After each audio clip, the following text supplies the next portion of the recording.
Hey, Zaya. Can you hear me now? Yeah, I hear you. I hear you. How's everything going? Good. How are you? I'm doing pretty good. I saw your channel. You doing all the makeup tutorials and things. I subscribed yesterday. Oh, thank you. Yeah. I see that you got it popping over there, girl. Trying. So what's going on? I just wanted to say my 2 cents about what you were saying, but No, go ahead. Go ahead. because I'm African and I come from Congo, Brazzaville. A lot of people don't go visit there, but I'm from there. And a lot of things that you're saying is true. Because even us who are from Africa, we get hustled too. Like I have family that literally call me and hustle me out of like $300. But I do my research before I go down there because we're supposed to go in about a year next year. Mm-hmm. So we've already bought land. Like we've bought already 6 lands. We already have people that are going to work on those lands, but we're still doing Mm-hmm. research because Africa is Africa. You're always going to get some bad people and some good people. So Mm-hmm.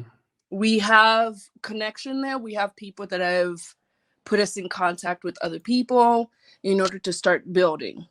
Mm-hmm. Mm-hmm. What I wanted to say is like you don't go to Africa blindfolded, or you don't go to Africa thinking that it's going to be paradise. You're going to be, you know, starting out great and everything's going to go all good. No, not everything's going to go good when you go out there. You have to be prepared mentally.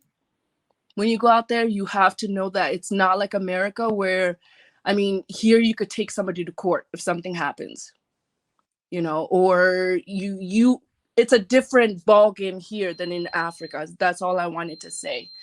Even for us, I've been raised here since I was 7. Mm-hmm. What I'm gonna go see out there, but I've been watching a lot of y'all, and I've been, it's been educating me too. So I just wanted to say thank you for that. And I don't know, you were gonna say something before I interrupt. No, you said you got your family hustles you. Your own family. Yeah, Can you give me an example? I have, aunties that call. They're like, well, we need to start a business. Can you send us money? I sent one of my aunties like almost close to $300. Now, come on, that's still a lot of money here, you know. Mm-hmm. Then they'll take the money. 2 months later, they'll call you and they'll be like, oh, there was a death in the family. Somebody died. Can you send us money? We send money. And then something else is going on. So it's just like back to back to back. And some of the things are not even true. So this is, So they'll make up the fact that somebody died and yeah, somebody didn't die. yeah. They'll make up a lot of things just to hustle, just to get money out of you. At the end of the day, I mean, I'm not going to be mad at that family member because I know they're struggling out there, but it's better that you just be truthful up front.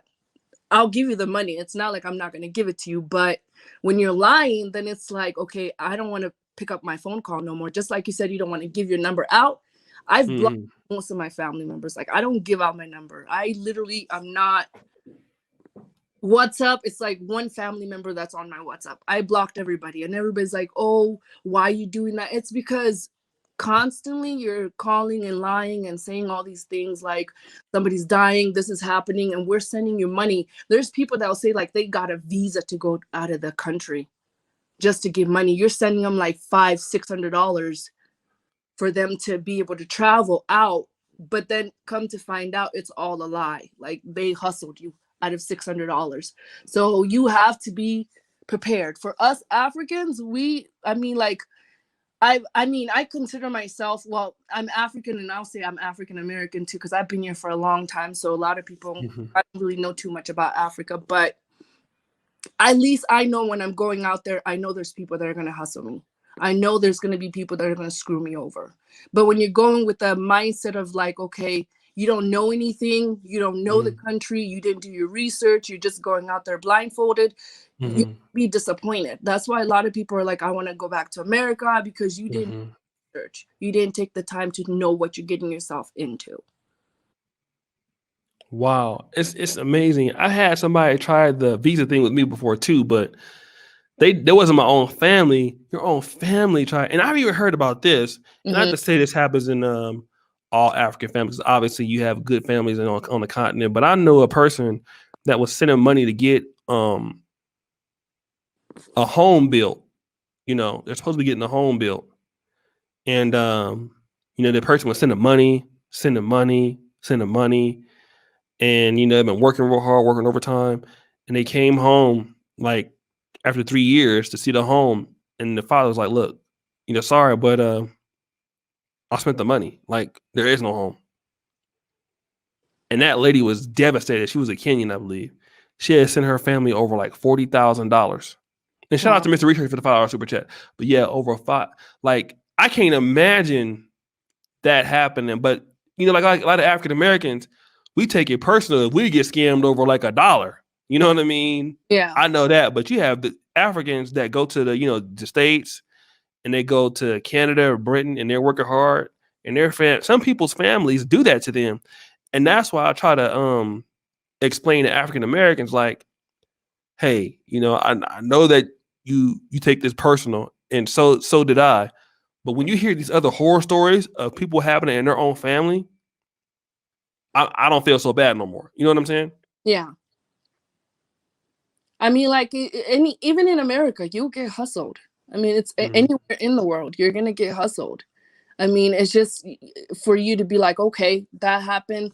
Let me refresh. What did I do wrong? Just for you to rethink things over and then go about your business. Like, I don't hold grudges towards those family members because I know what they're going through. I mean, it's not like I know I lost $600 or $300. I know I can get it back because here, I mean, in America, you can work, make it, but then they can't get that $300 anymore.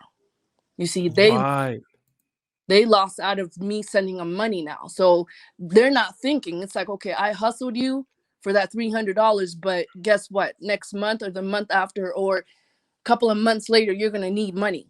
And who the person that you hustled. And they messed up. Yeah.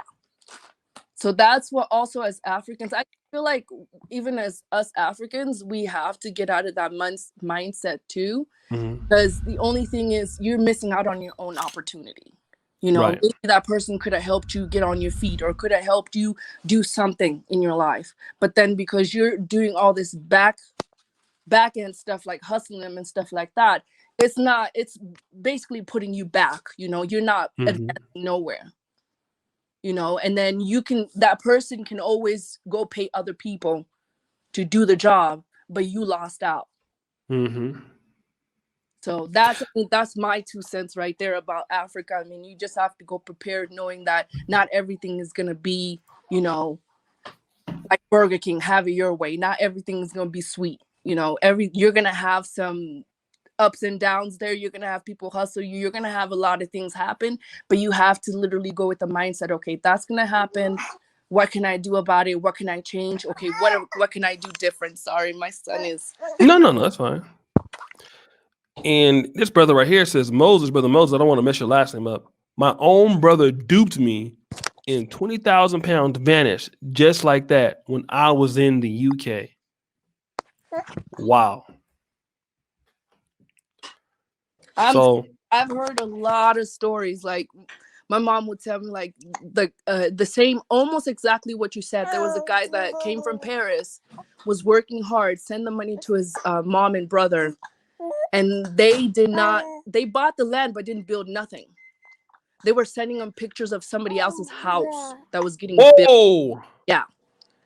So the guy goes back and asks him, where's my house? And he literally committed suicide because it was too much for him to handle. Like, I've been sending you guys money and there's no house, there's nothing to show for it.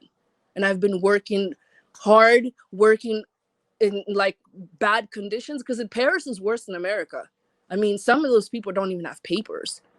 You know, I have uncles that are in Paris that until this day they don't even have correct papers. So when somebody's working hard there, I mean, it's a lot, because then they're doing a lot of, you know, hard labor jobs to be sending that money to them. Wow. So you speak French then, right? Yes, I do. I speak 3 different languages, I think. Yeah, 3. And I understand Lingala. I don't know if anybody in here is from Congo or There's like a music hall in Ghana too, right? No, I don't know. I don't know. Shout out to Brother Wayne Porter here, Brother Gabe. Yeah, I know Lingala is like a famous, and I know that's a language, and I know there's also like a music hall in Ghana, maybe. Cause I know Congo is next to Uganda. It's one of the border countries. Around Oh there. wow. We're close to Angola, Congo, Zaire. We're just a river that separates us. Mm-hmm. Yeah, shout out to the brother with the super. Thank you, Brother Wayne, Brother Gabe, the baby in the back speaking facts. Yeah, so I try to tell African Americans, a lot of times about African Americans, and we take shit too personal. And I used to be like, I remember one day a dude overcharged me for like $1.50 to send some mobile money on MTN. I walked all the way back up there. I was like, dude, I want my money back right now. He was arguing with me, and I was like, listen, dog, you behind that little bitty dude too. I said, dude, I'm gonna whoop your ass. One of these days, you're gonna come out there. You gotta come out one day. And I'm gonna fuck you up. So you might as well give me the money right now, because the next time you don't never know when I'm coming, I'm gonna beat your little ass. So you might as well give me the money right now. And I thought about it. He gave it back to me. And the next day he saw me, he was like, hello, bro. How are you doing today? Huh? And I thought about it. I'm like, man, did I almost, you know what I'm saying? Go to blows for $1.30. But I was thinking like, but that's our mentality as as African Americans. If we feel like you beat us for something, and we find out, we coming for you. Like, see, in the African culture, you can't die over $100. You can die. Somebody will beat you up for over $150. That you can African American dudes, if they had access to certain weaponry in Ghana, or thank God they don't got guns out in Ghana, and because the way that I know that how we would be trying to get to that stuff, how tempered we could be about things like that. But I try to tell people, like, they do this even to their own people. I saw a brother that was from Uganda. He's living in the brother's living in Dubai, and he's been out of the country for a while. His accent changed a little bit. And he was telling me, he said, man, even when I come back home, they overcharge me. I'm a Ugandan, They overcharge me. Like the brother from Canada, he's the brother from Canada. And let me see this brother right here. Brother Martin. Let him come looking like this with that LinkedIn CEO shirt on. The price gonna go up. And they don't understand that that's just that's the mentality of the people here. You can't be mad about that, because there's nothing that you can do to stop it, although it's unethical where we come from. But I tell people all the time that it happens to everybody. It happens to the people in Uganda. They get scammed all the time. Mm-hmm. Like the girls, I feel sorry for some of the women. The women in Africa, me, I on my main channel, I talk trash a lot, but the women all the time, I feel sorry for them. They get their purse stolen. Guys take their phone. Every woman that's had their phone, a man just come and snatch your phone and just walk off. Just give me your phone. And if you try to get your phone back, he'll beat you. You could never imagine that happening in the States. No man or Canada will come and just take your phone and walk off. Yeah. Here, girls, man, they will take them on the bike, take them in a dark alley. Every girl has been assaulted, like at least one. I've never met a girl that hasn't had a phone. It happened to every woman I've talked to. And that's just how it works. Yeah. I mean, it's just basically like my mom was telling me, like, I'm like, okay, if I go and just blend with everybody, they're like, they'll know by just your skin tone. You look different from there, and then, I mean, anybody, I mean, if you don't know the money, because I don't even know the money either. When I'm sending my cousins money, I literally have to ask my mom, because I might send them too much. So she's the one that helps me. But even my cousin back there, I mean, the reason why I keep her in contact with her is because every time I talk to her, she don't call me about money. She don't ask me money. I send her money whenever I feel like I'll be like, okay, here's $100. But she knows, every time I tell her, like, do you need money? She's like, no, I know what you guys go through in America. I know you guys are hustling there too.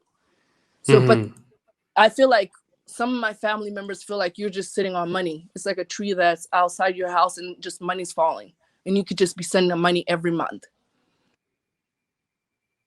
So I mean, like, for that's how I feel. That's why, you know, even when I go back to Africa, I really I don't want to go back to my country, because I mean, just the interaction that I've had with my family members, it just kind of like turned me off. But I'm like, okay, I'm seeing it in different countries now, like, you know, Gambia or Nigeria or Ghana or whatever. So I'm like, well, I guess it's the same everywhere across the board. You know, Yeah, it happens.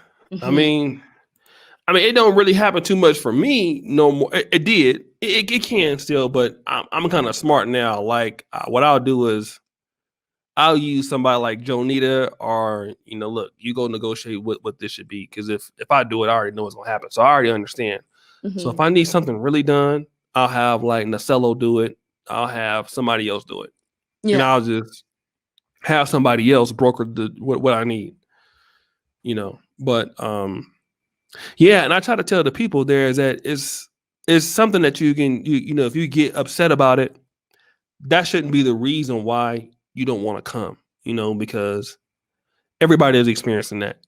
But there are a lot of great things that happen here too. You have a lot of good people that won't do you like that. You know, you got a lot of good people that'll look out for you. You know, I've had stuff where I've dropped money on the ground, and people have come back and given it to me. Like, yo, you dropped this. This is yours, right? And you got a lot of people that have ethics. I've actually seen a thief get his ass whooped before. You have to see this in real life, like real time. Because one thing that Uganda don't like are thieves, right? And there was some dude I was going on the way towards Bukoto, going towards Kibera Country Club. And they had this guy, and somebody yelled thief. And it's like the whole world stopped and everybody was able to pick up a stick. I don't know where these sticks were at before, but did somebody holler thief? And somebody grabbed him, and like, and they kind of, you know, slowing down his progress. And he was trying to get away, and I'm talking about, man, they whooped the meat off this dude's ass, man. It was, and it was really whooping his ass, right? And when they got through whipping his ass, it was like, it wasn't, because it was in traffic. And I'm sitting here, and I don't know. I thought that maybe I should record something like this, but I don't want to get my war star on. They whooped his ass to like the white meat to certain parts of his body. Wow. And then after they whooped his ass, then they all just stopped, and they just at the same time they went on about what they were doing. They whooped his ass real good, and then they just left. And then the dude was still, he was like limping to where he was at, and everybody just, you know, they whooped his ass. And then like even like last month, somebody got they called somebody out here, and they whooped his ass. Now, what I've been told is you can actually participate in the ass whoopings. Like if you want to jump in, you just can't help them. Like you can't come in and be like, "Oh, brother, don't hit the brother, we all black." Then that's when they will turn around and whoop your ass. But if you want to get a piece of that, you're more than welcome. If you want to jump in the ass whooping, somebody will hand you a stick, and you can. That's what I've been told, you know. But you just can't stop it. You can't, you know, trying to be like Martin Luther King, because they're gonna turn on your ass next. Yeah. But if you want to, you know, get a few swats in, somebody will let you borrow their stick. They're very nice. You can borrow their stick, get you a few. I think I had like I remember before I came here when I was 7 years old, but that was one of my memories, is they caught a thief in the marketplace. They literally actually killed him and left him in the middle of the street. That was one of my memories when I was younger. I was afraid of going to the market because of that. And it's